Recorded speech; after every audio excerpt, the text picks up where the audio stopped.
Bismillahirrahmanirrahim. Assalamualaikum warahmatullahi wabarakatuh.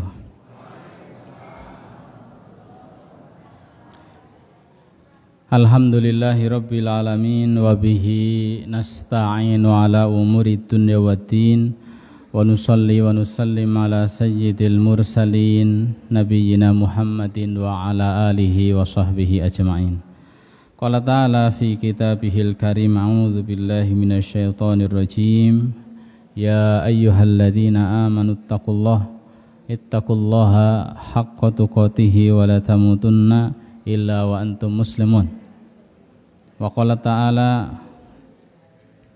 Bismillahirrahmanirrahim. Inna a'tainakal kautsar fashalli li rabbika wanhar inna syani'aka huwal abtar.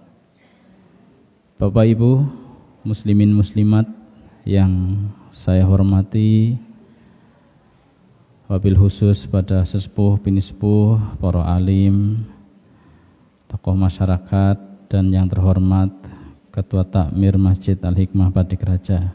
Semoga Allah Subhanahu wa Ta'ala senantiasa melimpahkan berbagai macam kebaikan kepada kita, kebaikan di dunia kita hingga akhirat kita. Amin ya rabbal alamin. Bapak Ibu yang dimuliakan Allah Subhanahu wa Ta'ala, sebentar lagi kita masuk momen Idul Adha. Pembahasan kita pagi ini terkait mengingatkan keutamaan hari, khususnya 10 pertama di bulan Dzulhijjah. Kemudian pembahasan kedua terkait dengan kurban. Kemudian pembahasan yang ketiganya terkait dengan penyembelihan. Ya, insyaallah waktunya sekitar 45 menit ya, masing-masing 1/4 jam, insyaallah cukup. Bapak Ibu yang dimuliakan oleh Allah Subhanahu wa Ta'ala, kalau hari Idul Fitri diawali dengan Ramadan 1 bulan, dan bulan itu dijadikan bulan yang sayyidus syuhur, penghulunya para bulan, lebih dikhususkan lagi 10 hari terakhir. Nah, ini ada Idul Adha. Di depan kita ada Idul Adha. Kita cuma punya 2 Id ya. Rasulullah mengatakan id-id yang ada itu sudah diganti semua. Islam punya 2 Id, Idul Fitri sama Idul Adha ya. Nah, untuk Idul Adha juga ada kemiripan. Artinya sebelum masuk Idul Adha ada hari-hari yang istimewa. Sikap kita kaum muslimin kalau mau masuk Ramadan itu sudah terlihat gairahnya. Ada pengajian-pengajian, tarhib, bahkan ada hiasan-hiasan tertentu ya, masjid, rumah, catnya baru gitu kan. Kalau masuk Ramadan, kenapa nggak tahu itu Ramadannya apa lebarannya itu ya? Karena lebaran Idul Fitri itu wah banget bagi kita. Kalau kita timbang-timbang hadis, itu Idul Adha lebih agung daripada Idul Fitri. Tapi meriahnya di kita kalah gitu ya. Nah, coba kita balik ini sunnah ya. Sehingga apa yang dulu meriah sebelum Idul Adha, kita juga meriahkan itu. Sunnah yang seolah mati, mari kita hidupkan. Bapak Ibu muslimin muslimat rahimani wa rahimakumullah. Ada hadis secara makna tadi sudah disebutkan oleh Pak Bambang ya. Rasulullah sallallahu alaihi wasallam bersabda, "Ma min ayyamin al-amalu salihu fiha ahabbu ilallah min hadhil ayyam." Ayyamul ashar. Ayyamul ashar min Dzulhijjah. Qalu walal jihadu fi sabilillah, qala walal jihadu fi sabilillah illa rajulun kharaja bi nafsihi wa malihi wa lam yarji min dzalika bi syai'. Apa kata Nabi? Tidak ada hari-hari di mana amal soleh yang dilakukan di dalamnya lebih dicintai oleh Allah melebihi hari-hari ini. Hari-hari ini itu apa? A'udzubillahi minasyaitonirrajim wal fajr walayalin ashr. Hari-hari yang 10 Dzulhijjah pertama. Ini amal soleh apa saja yang dilakukan di dalamnya Allah sangat mencintainya. Ketika Allah sangat mencintainya, pasti pahalanya lebih besar. Sehingga sahabat bertanya, pahala yang sangat besar itu kan jihad ya Rasulullah. Seolah-olah mereka bertanya seperti itu. Bagaimana dengan sholat duha, bagaimana dengan qiyamul lail, bagaimana dengan puasa misalkan? Apakah jihad ini masih lebih unggul, masih lebih besar pahalanya atau amal-amal tadi? Bapak Ibu, orang jihad itu pahalanya seperti apa? Untuk menyamai pahala jihad, maka seperti ini gambarannya. Misalnya A dengan B, A berjihad, B tidak.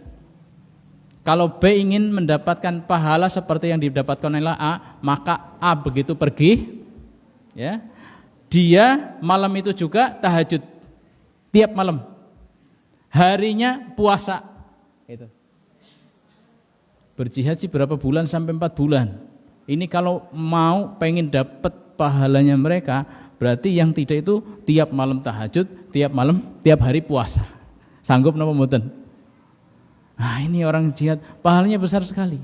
Tetapi kalah oleh amal soleh yang biasa gitu, tapi dilakukan di hari-hari ini, tanggal 1 sampai tanggal 10. Masya Allah. Walal jihadu fisabilillah, Rasulullah ditanya gitu, walal jihadu fisabilillah, jihad pun kalah. Hanya satu yang tidak terkalahkan apa? Illa rajulun kharaja bi nafsihi wa malihi wa lam yarji min dzalika bi syai'. Ya, itu baru tidak terkalahkan. Kecuali orang yang berangkat jihad dengan biaya sendiri, dengan hartanya, kemudian dia gugur di medan perang sebagai syuhada, mati syahid, itu baru tidak terkalahkan. Dia tidak balik, hartanya tidak balik, nah, itu baru tidak terkalahkan. Jamaah sekalian, kalau begitu istimewa sekali ya hari-hari ini. Ya seperti Ramadan tadi. Ya, ada yang mengatakan bahkan ini lebih mulia. Ada yang mengatakan 10 hari terakhir Ramadan lebih mulia. Ada yang menengahi, siangnya lebih mulia. 10 hari pertama di bulan Dzulhijjah karena di situ ada haji, ada puasa, malamnya lebih utama 10 hari di akhir Ramadan karena di dalamnya ada Lailatul Qadar. Wallahu a'lam bishawab. Intinya ini hari-hari yang sangat istimewa. Kapan? Tahun ini kapan masuknya? Nanti sore ru'yah ya.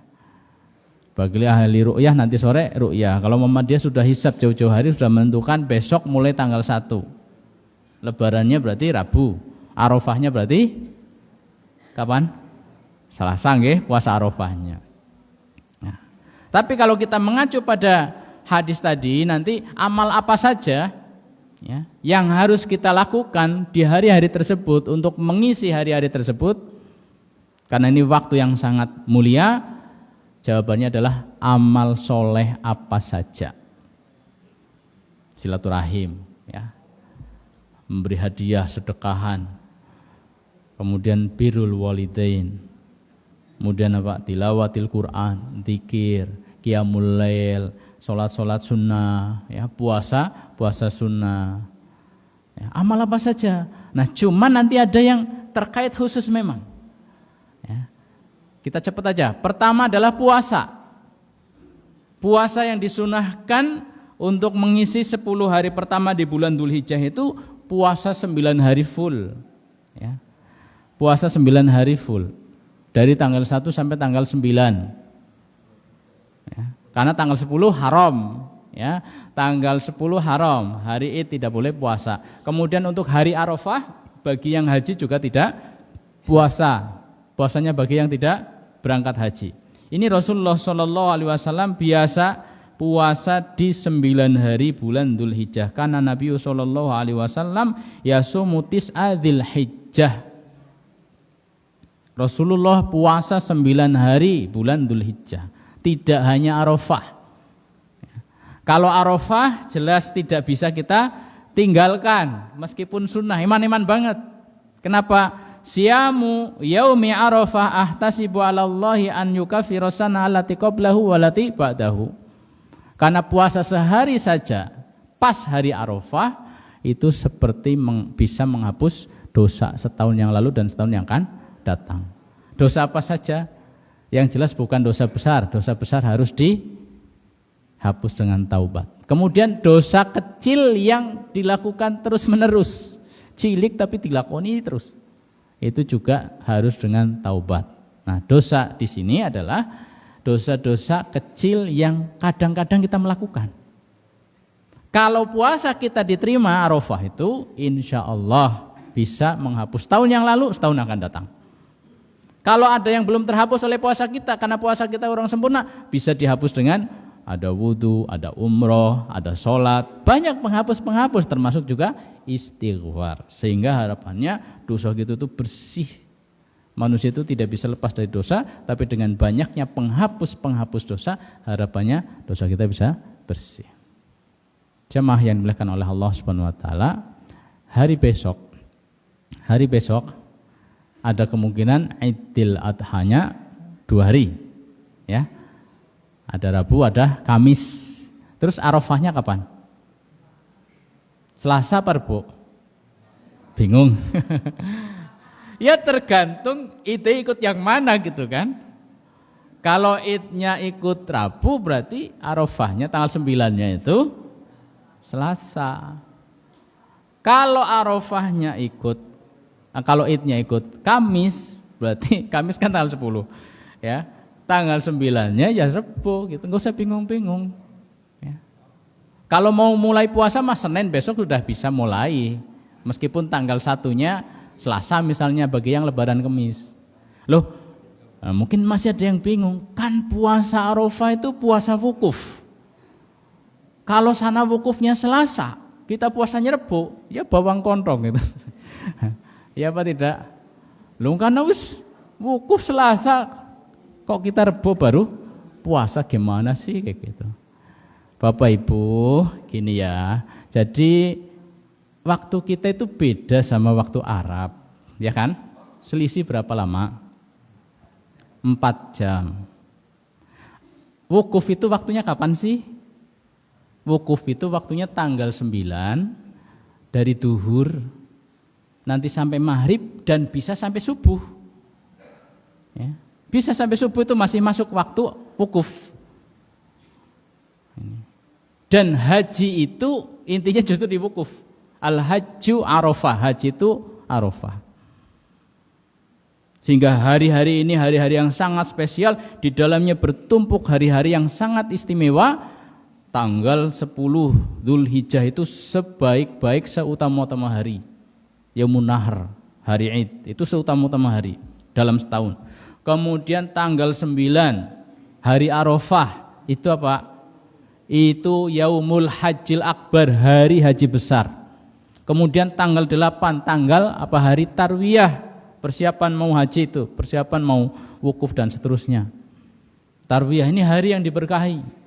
Kemudian dari tanggal 1 sudah dikatakan kayak tadi. Dan disitulah berkumpul semua ibadah, ibadah harta, ibadah badan, ya. Berkumpul semua di situ. Ibadah-ibadah besar, haji, sholat, puasa, kemudian harta, ya, berkumpul ada di hari tersebut. Sehingga ini menjadi hari yang sangat istimewa.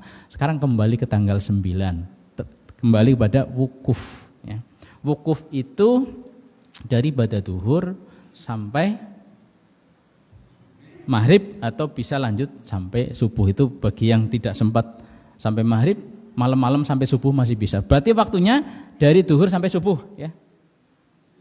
Nah sekarang yang puasanya di Indonesia ini hari Selasa, misalnya wukufnya di sana hari Selasa, kita puasa hari Selasa. Ketemu wukuf berapa jam? Puasa kita pas dengan orang sana mulai wukuf berapa jam?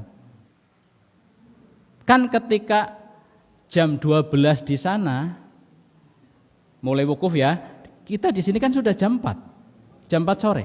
Jam 4 sore nanti jam 6 buka. Tengah 6 bahkan buka. Berarti ketemu puasa kita dengan momen wukuf berapa jam? 2 jam ya? Kurang lebih 2 jam kan? Ya enggak? Loh 2 jam saja ribut. Lah sekarang kalau puasa kita Rebo, ya, puasa kita wukufnya karena lebarannya tanggal 10-nya hari Kamis misalnya. Berarti puasanya kan Rebo. Kalau kita puasanya Rebo, ketemu wukuf enggak? Ya? Kan subuh di sana jam berapa? Masih bisa wukuf kan sampai subuh jam 5. Nah, jam 5 tarik mundur ke belakang berarti berapa? Jam 1. Ya, tarik mundur ke Indonesia. Jam 1. Jam 5 tarik mundur ke Indonesia. Jam 1 apa jam 9? Jam 9. Tarik mundur apa tarik ke atas? Ya jam 9 toh. Iya kan? Jam 9 ya? Nah iya. Jam 9 pagi loh maksudnya. Di sana jam 5, di kita itu jam 9 pagi. Ya, jam 5 itu masih bisa wukuf gitu. Sementara jam 9 pagi di Indonesia, kita puasa sudah dari jam setengah 5 atau jam 4. 4, 5, 6, 7, 8, 9, dapat 5 jam atau 4 jam. Yang puasa Rebo dapat momen wukuf berapa? Itu kalau alasannya puasane nepati wukuf. Jadi intinya sih saya ingin menyampaikan nggak usah diperdebatkan masalah itu. Itu memang hal biasa. Beda hari karena kita beda tempat itu boleh gitu ya. Dalilnya udah nggak usah debat intinya. Yang mau hari A boleh, yang mau hari B boleh. Ya, kalau kita misalnya di Muhammadiyah ya udah ikuti gitu kan. Udah nggak usah neko-neko maksudnya, udah ikuti insya Allah semuanya. Nah kecuali nanti pengumuman ini ya, pengumumannya misalnya ternyata hari Senin belum jatuh tanggal 1 gitu. Ya tunggu aja pengumuman ya, kan agak longgar. Kalau hari Senin belum jatuh tanggal 1, jatuh tanggal 1-nya hari Selasa, nah ini saya bingung itu nanti. Yang lebaran Rabu gimana gitu kan. Ya, karena selisihnya udah lebih dari 24 jam nanti. Wallahu a'lam bishawab. Oke. Nah, ini masalah 10 hari pertama bulan Dzulhijjah. Amal apa yang terkait dengan itu? Puasa 9 hari full. Mari kita jadikan hari ini seperti hari Ramadan. Paginya kalau bisa kuliah subuh full kayak Ramadan gitu kan. Malamnya mungkin buka bersama apa-apa boleh sorenya gitu ya. Ya biar syiarnya kelihatan anget gitu. Yang kedua takbiran. Takbiran ini dari tanggal 1 sampai tanggal 13. Kapan saja di mana saja. Ini takbir mutlak. Angkat suara, ibu-ibu lirih saja. Ya, di pasar, di jalan, di kantor, ya, berangkat masjid sambil takbir. Jadi gemuruh suara takbir itu di mana-mana siang malam. Ya malam mangsane wong istirahat ya ajak lorongan banget. Itu ya. Ini takbiran, ini takbir mutlak. Nanti ada takbir muqayyad selain tadi takbiran selepas sholat wajib. Setiap sholat wajib bareng-bareng, ini maksudnya dengan suara keras, nggak harus dituntun ya. Intinya bertakbir, bisa masing-masing setiap selesai sholat wajib. Kapan mulai? Dari hari Arafah atau tanggal 9 Dzulhijjah, pada subuh, nanti pada duhur, pada asar, terus sampai tanggal 13 pada asar itu terakhir. Kalau misalnya lebarannya hari Rabu, berarti dari Selasa pagi sampai Sabtu sore itu. Kalau yang lebarannya Kamis, berarti dari Rabu pagi subuh itu sampai Ahad sore pada asar. Itu namanya takbiran muqayyad. Nah, itu takbiran yang kedua. Kemudian yang ketiga apa? Umroh dan haji bagi yang mampu, ya, atau dapat kesempatan untuk berangkat. Sekarang mampu, hartanya juga nunggu jadwal ya. Semoga mereka yang sedang berangkat tahun ini ya diberi kemudahan, kesehatan, kelancaran, beri hidayah, inayah, bisa maksimal dalam ibadah dan mendapatkan haji mabrur. Amin ya rabbal alamin. Berapa jamaah sini yang berangkat? Banyak ya? Alhamdulillah. Intinya semoga semuanya baik ya. Terus apa lagi? Berkurban. Nah, ini masuk tentang kurban. Kurban itu menyembelih min bahimatil an'am, jadi khusus mempersembahkan seekor hewan atau bisa 1/7 dari sapi atau kerbau atau unta. Nah, kalau seekor hewan kambing, bukan ayam ya, bukan angsa. Jadi yang dikorbankan sudah ditentukan. Onta, mau punuk 1, mau punuk 2, mau jantan, mau betina boleh. Sapi atau kerbau, mau jantan, mau betina boleh. Kemudian kambing, mau jantan, mau betina boleh. Domba. Ya, ini saja, ini bahimatil an'am. Selain itu tidak. Selain itu kalau mau nyembelih boleh dibagi-bagi, namanya sedekahan. Orang yang tuku wedhus siji, tuku ayam telu, ya, sembelih bagi-bagi, sedekah. Nggak masalah, itu hari bagus untuk sedekahan. Ini yang disembelih ya, taqarruban ilallah. Taqarrub dalam bentuk taqarrub, mempersembahkan udhiyah. Namanya udhiyah ya. Hewan udhiyah disembahkan pada Allah di waktu yang telah ditentukan ya. Kapan disembelihnya? Setelah sholat Id. Setelah, lihat ya, setelah sholat Id dan terakhir sebelum tenggelam matahari hari akhir tasyrik tanggal 13. Itu waktu penyembelihan. Sebelum itu bukan, setelah itu bukan ya. Arep mangkat Id, nggo nyingget pegawaian, jam 3 sembelih dhisit, kuliti, ya wis potong-potong mengko garing bagi misalnya. Itu bukan kurban. Itu adalah sedekah biasa. Jadi harus setelah Id. Ini tentang hewan apa dan waktunya. Sekarang kita bahas syarat-syarat hewan. Tadi jenisnya sudah, sekarang syaratnya masing-masing dari sisi umur. Onta 5 tahun, kita lewati karena nggak ada onta sini.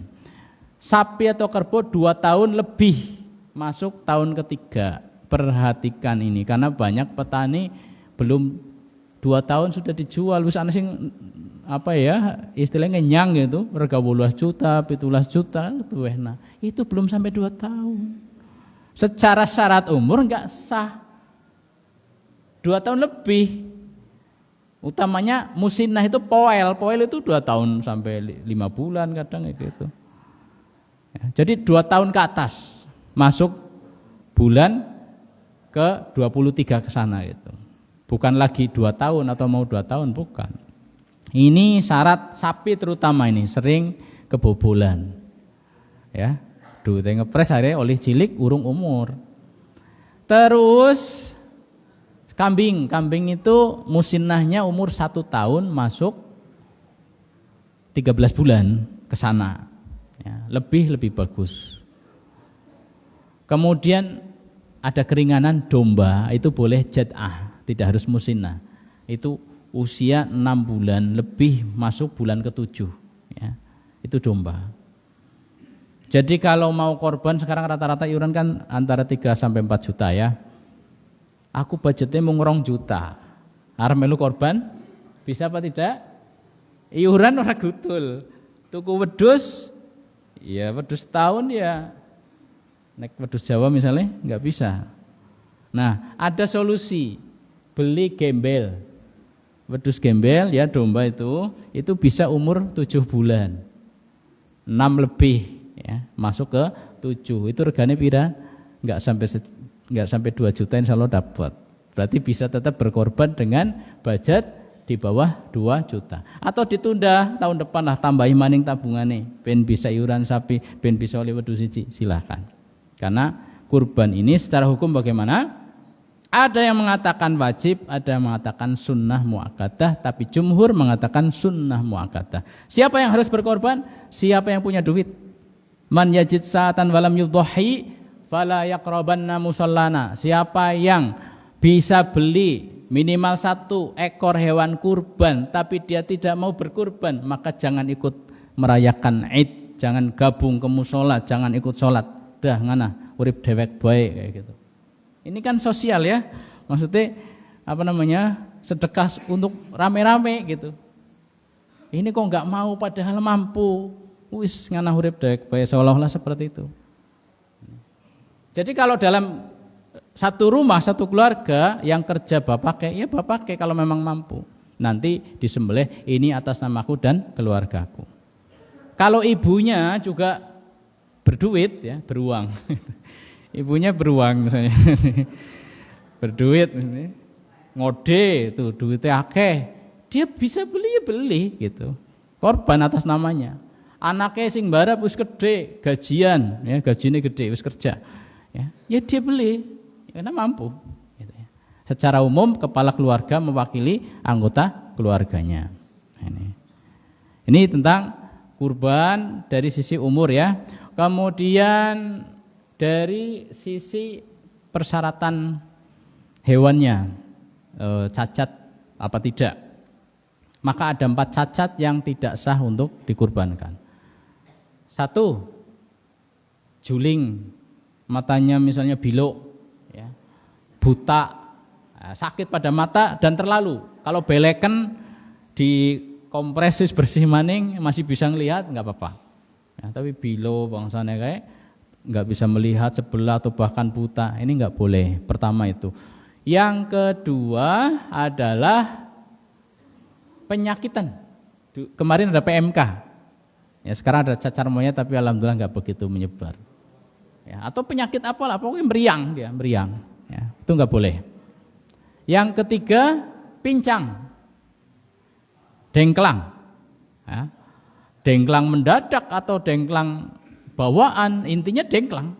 Ya, itu nggak boleh. Nah sekarang mungkin ada pertanyaan, kalau dengklang turun dari mobil, ya ada kan? Gak usah sembelih ngesuk, sikit turun dari mobil, dengklang, tugel sikile, kesleo. Gimana solusinya? Diobati. Undangan dokter, diobati. Besok masih dengklang, jangan dipotong dulu. Tanggal 12 sudah sembuh, potong, itu hewan kurban. Tanggal 13 belum sembuh, aduh priwe ya. Potong baik ya. Lalu itu sah buat kurban, wallahu alam. Intinya itu boleh dan memang dipotong, dibagi-bagi, tapi sah apa tidak yang jelas pahalanya ada.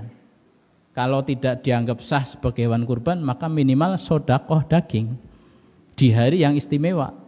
Hari tasyrik masih hari istimewa. Ya. Begitu. Intinya tidak langsung dipotong hari H tanggal 10, tapi coba ditunda, bukan menawak gelem mari. Ini yang sakit kayak gitu. Ya, yang sakit-sakit kayak gitu ditunda coba. Ya, tapi wah ditunda malah bahaya nih, misalnya eksekusi, tapi bukan daging korban karena tidak memenuhi syarat. Yang keempatnya adalah kurus terlalu, ini nggak boleh karena manfaatnya kan dagingnya, ini kalau kurus nggak bisa diambil manfaatnya, kurang maksimal. Ini tentang syarat aib ya atau cacat. Nah nanti ada cacat-cacat yang masih diizinkan untuk dijadikan hewan kurban, misalnya tanduknya patah atau tidak ada tanduknya, nggak apa-apa itu. Kupingnya sobek atau kupingnya kepotong 1, ekornya kepotong, misalnya pelirnya cuma 1, itu masih bisa dijadikan hewan kurban, masih sah. Tetapi kurban kita usahakan dengan maksimal ya, performa terbaik. Rasulullah itu korban kabsyaini, amlahaini, akronaini. Rasulullah itu kalau korban 2 ekor biasanya gibas ya, yang tanduknya mantap ya, putih, besar, gemuk. Disembelih atas nama diri dan keluarga dan umatnya yang belum bisa berkorban. Ini Rasulullah SAW. Waktu haji Rasulullah korban sapi atas nama istri-istri beliau. Ya. Ini dari kaitan syarat cacat. Ya. Kemudian apalagi terkait dengan kurban, masalah yang harus dihindari. Pertama, tidak boleh menjual sama sekali. Sama sekali. Ya, mau kulit mau apa semua bagi, ya nggak ada boleh dijual. Kemudian yang kedua, tidak boleh memberikan upah kepada jagal dari daging kurban. Ya, kepalane nggak upah, nggak boleh. Ya, harus dari luar itu. Daging kurban dibagi semua atau dimakan semua. Ya, artinya tidak ada yang tadi buat upah dijual, tidak dimakan, dia boleh ngambil, ya. Dia boleh ngambil. Terus apalagi ini yang jelas dilarang, tidak boleh dijual, tidak boleh mengambil sebagian untuk upah. Kemudian bagi kalau kepanitiaan ini berarti tidak boleh ada yang ngutil. Paham nggih? Nggak boleh. Ngutil buntute, ngutil pelire ya,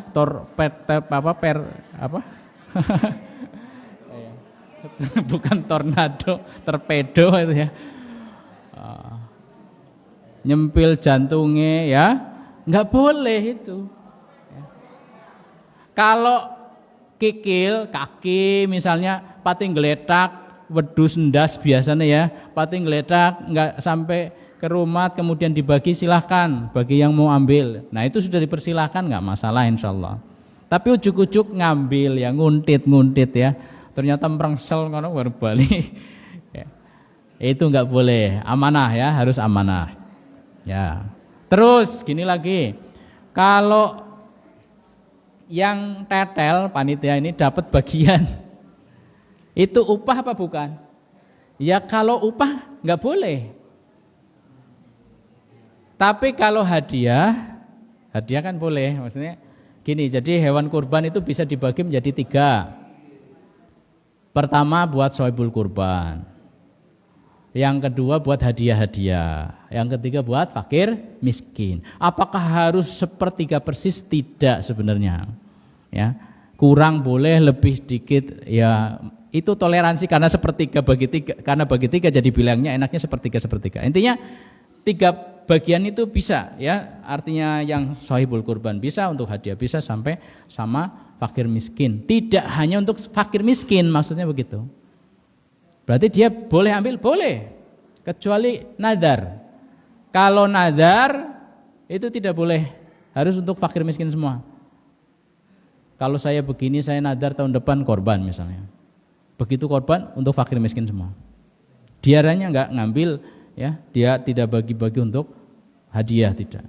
Kecuali saat nadar bilang, dan saya akan ambil sebagian, saya juga akan jadikan sebagian buat hadiah, itu nggak apa-apa kalau dari awal sudah bilang ini untuk nadar ya. Kalau yang korban biasa bisa ngambil tadi sepertiga. Nah, makanya bisa diakadkan bagi yang kerja itu dapat daging, itu akadnya hadiah bukan upah itu ya. Wallahu a'lam bishawab. Dadi nek ora kebagian ya aja ngurus. Nyontek ora kebagian. Ya ngomong ora apa-apa, tapi nuntut ya seolah-olah njaluk upah jadinya gitu ya. Nah ini. Terus lagi, kalau sebagian dimasak bagaimana?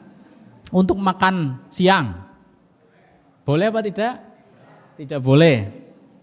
Boleh apa tidak? Maunya boleh apa tidak? Kalau panitia ngambil, dimakan panitia kan jeruk makan jeruk. Nah, tapi misalnya begini, jadi fikih kan fleksibel ya, fikih itu enaknya, fikih itu gitu fleksibel. Kalau misalnya Pak jenengan kan bisa sepertiga ya Pak ya, jenengan ya cuman piralah sepertiga ini dikurangi kayak nggak masak. Boleh apa tidak kalau seperti itu? Boleh kan? Jadi boleh. Misalnya kalau sepertiga itu bisa sekitar 5-7 kilo daging aslinya per orang kalau sapi. Ya, dengan sapi harga 23 juta misalnya bisa sekitar itu. Ya. Sekarang yang sohibul kurban cuma dikasih 3 kilo, kan masih ada spare omber. Ini yang sekilo jatah jenengan nggo sing ki pada nyebut gawe priwe. Oh iso ora apa-apa. Boleh apa tidak? Boleh, yang penting akadnya jelas ya. Atau yang kedua nih. Yang kedua gini, jadi dimasak untuk dimakan semua. Artinya bukan cuman yang kerja saja, siapa yang lewat, intinya untuk umum, bukan cuma untuk pekerja. Itu kan gak apa-apa kan? Wong untuk umum kok kayak gitu. Ya. Wallahu alam bisawab. Ya, ini masalah fikih yang jelas hilaf. Pasti ada yang ngomong, "Wah, tetap nggak boleh." Pasti ada. Ya, itu kita nggak usah berdebat masalah hilaf gitu. Wallahu alam bisawab. Udah. Apalagi terkait dengan kurban. Nah, waktu penyembelihan tadi ya. Waktu penyembelihan. Kan habis sholat. Ini kalau ternyata 2 hari, Rabu, Kamis. Bagi yang kurbannya kambing kan nggak masalah karena dia langsung dengan personal. Dia Kamis berarti sembelih setelah sholat hari Kamis. Dia Rabu bisa sembelih setelah sholat hari Rabu. Nek sapi gabungan, gimana? Sing telu melu Rebo, sing papat melu Kamis. Disembelih ning dina Rebo, sing papat urung sholat.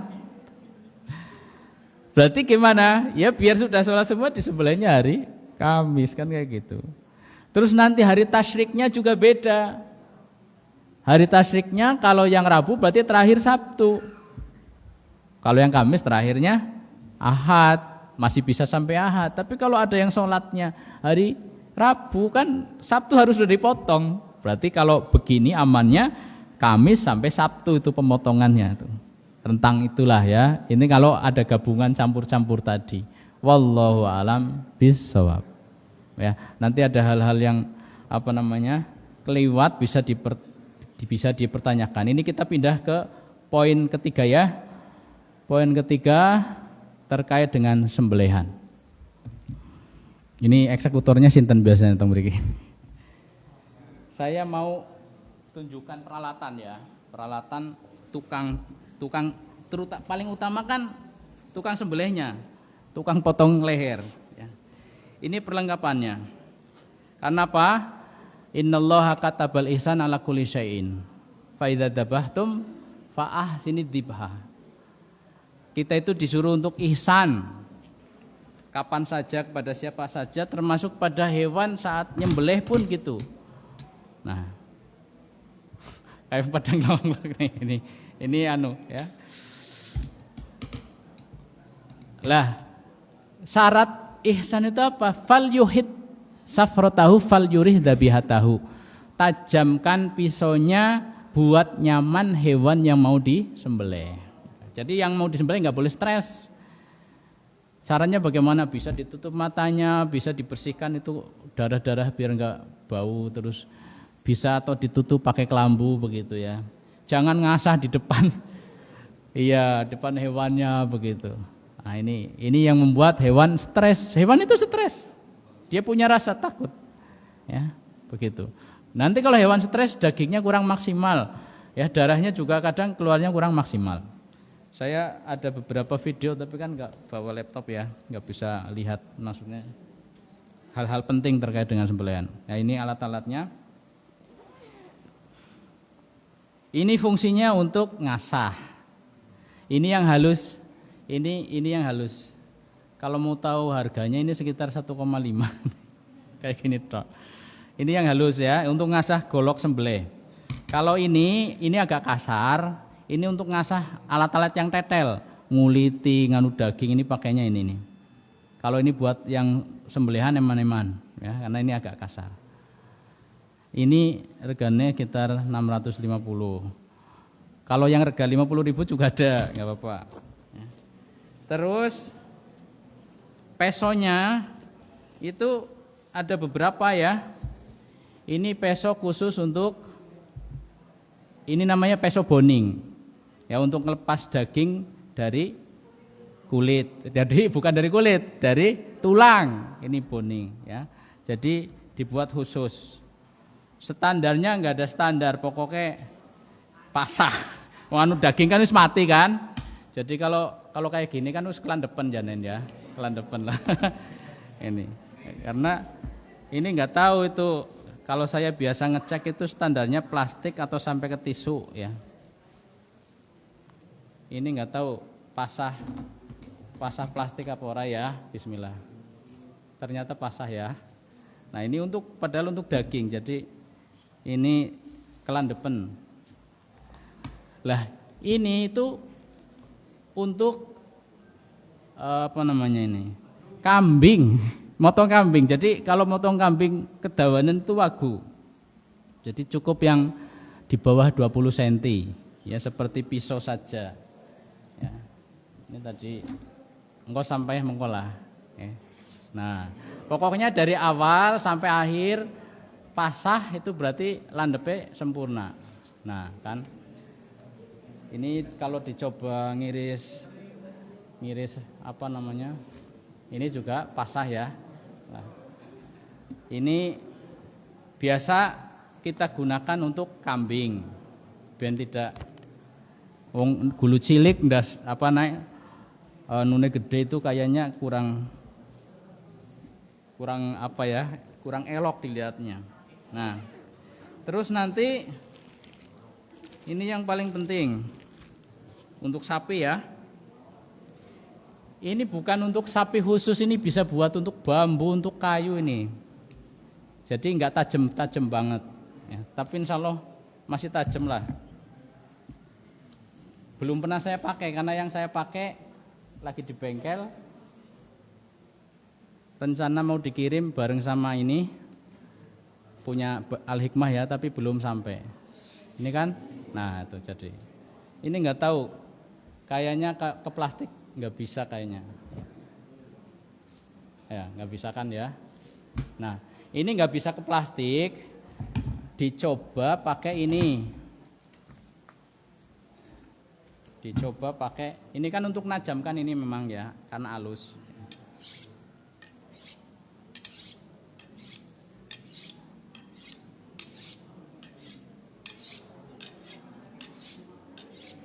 Setelah dibeginikan nanti ini namanya stropping ya. Di stropping. Dibersihkan burnya. Tadi kan ada debu-debunya itu, debu besinya dibersihkan. Nah, ini. Kita coba plastik. Tadi kan nggak bisa. Ini masih nggak bisa apa sudah bisa? Ini ada angin sih ya. Ada angin jadi ini memang bukan spek sembelihan asli ya, ini tebel. Yang spek sembelihan asli itu masih ada lagi, tenang. Ini ya.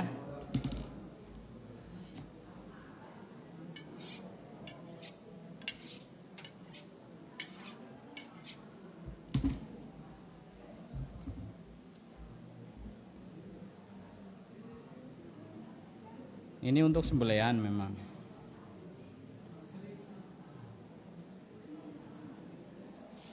Nah, bisa.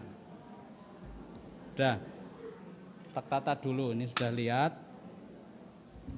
alat-alatnya.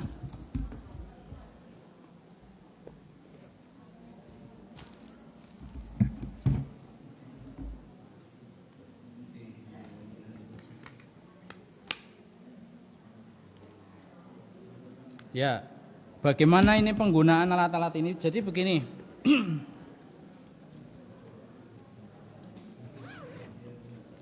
Nah, ini masih ada lagi. Sebelum nyembelih ini alat-alat, itu dipastikan alat tajam kayak tadi ya. Tajam itu minimal lancar HVS. Itu sudah memenuhi syarat. Ya. Kalau belum lancar, asah lagi sampai lancar HVS. Kalau di kuku biasanya udah nggak jatuh karena apa? Tajam, gigit, gitu. Atau rambut sudah pasah ya, pasah rambut. Kalau belum, pastikan. Ya. Sudah, ini sudah dapat tajamnya.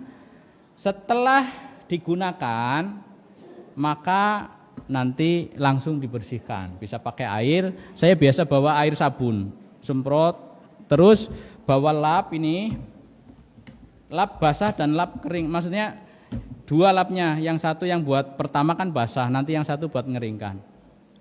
Bawa lap, dilap bersih sehingga nggak gampang karatan nantinya. Kalau yang bahan-bahan karbon udah ditaruh di nanti setengah jam dibuka itu udah bercak-bercak lagi. Jadi harus bersih betul-betul. Udah gitu nanti bisa dibersihkan juga dengan tisu. Nah, setelah kering, meskipun ini insya Allah buat 30 ekor tanpa ngasah nggak apa-apa. Ya ini bisa insya Allah. Yang penting goli nyembelih sing bener aja digodhog-godhog maring balung. Ya. Sing penting wis putus wis ya. Tanpa ngasah, tapi tetap setelah dipakai satu tetap diasah. Ya. Tujuannya apa? Biar yang kedua juga merasakan yang pertama diasah gitu kan. Serius kayak gitu. Nah, cara ngasahnya gimana? Ya pakai ini yang halus. Ya kayak tadi, udah setelah diasah terus di stropping. Nah, ini udah bersih, masukkan sarung, sudah siap. Makanya kalau tukang jagalnya itu eksekutornya, kalau bisa dia nggak sibuk lain-lain, dia cukup misalnya sampai 5 sampai 10 ya. Jangan ikut-ikut nggodoki, itu kesel itu nanti nggak fokus. Jadi fokus pada alat ini gitu. Kalau bisa seperti itu. Ya sudah. Ini alat-alatnya sudah ya. Ketajamannya dan jenis-jenisnya tadi nanti saya sekali lagi. Ini untuk ngelepas daging dari tulang ya, namanya boning. Nah, terus ini untuk sembelihan, ini untuk standar sapi ya, 30 cm. Mau yang ini juga boleh, 18 cm juga boleh. Saya pernah pakai ini juga buat nyembelih sapi. Ya, tapi ya standar inilah 30 gitu. Ini juga, tapi ini speknya spek tebas sebenarnya, tapi landep gue nyembelih juga cukup. Nah, saya ada yang memang khusus buat nyembelih lagi di bengkel tadi ya, belum sampai. Nah, terus ini perlengkapan untuk ngasah yang bukan sembelihan ya, yang kulit dan yang daging. Dan ini yang terakhir, ini bisa buat apa saja. Setelah selesai semuanya bersih, kalau mau disimpan dalam waktu lama, ada krim. Ya, ada krim nih. Krim bilah, krim oles bilah ya. Jadi untuk dioles semuanya baru simpen. Itu setahun insya Allah nggak apa-apa. Tapi perlu dicek, barangkali nggak rata atau apa gitu ya. Perlu dicek 3 bulan, dicek, masih aman. Itu. Kalau enggak nanti sayang sekali kalau sampai karatan ya. Apalagi karatan di mata, jadi gripis itu udah nggak lancar. Wallahu a'lam bishawab. Ini tentang perlengkapan. Satu lagi nanti pisau sisit ya, skinning, khusus untuk ngelepas kulit dari daging. Itu ada pisaunya khusus. Saya belum datang. Saya beli ke orang online sudah tahun lalu sampai sekarang belum datang.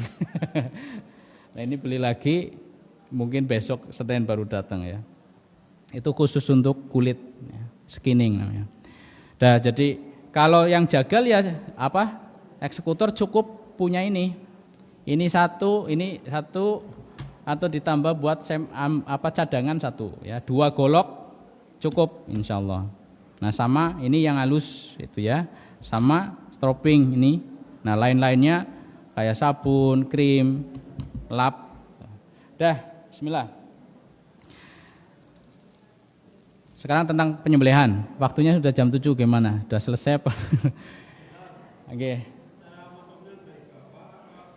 Lah ya, sekarang bicara syar'inya dulu apa tekniknya, ada 2 ya, teknik dan secara syar'i. Ya, secara teknik dulu nggak apa-apa. Sudah kadung ada alat-alat ini. Jadi secara teknik nanti harus kerjasama dengan tim perbahan atau perobohan. Ya. Posisi kepala di selatan. Jadi lambung kiri yang di bawah.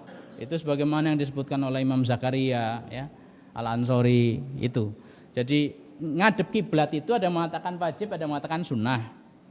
Ngadep kiblat. Jumhur sunnah. Jadi tidak harus, tapi sebaiknya tetap madhep kiblat. Nah, madhep kiblatnya bagaimana? Diterangkan lagi, kepalanya di selatan. Kepalanya selatan, berarti kaki-kakinya di barat. Bagian kiri ini yang di bawah. Sudah, ini cara perobohan. Ya. Imam Nawawi mengatakan yang 3 diikat, yang 1 dilepas. Yang dilepas itu kaki kanan depan. Ini kaki kanan depan ini dilepas. Ini tujuannya apa? Buat mompa. Jadi ketika yang diikat ini kan nggak bisa gerak,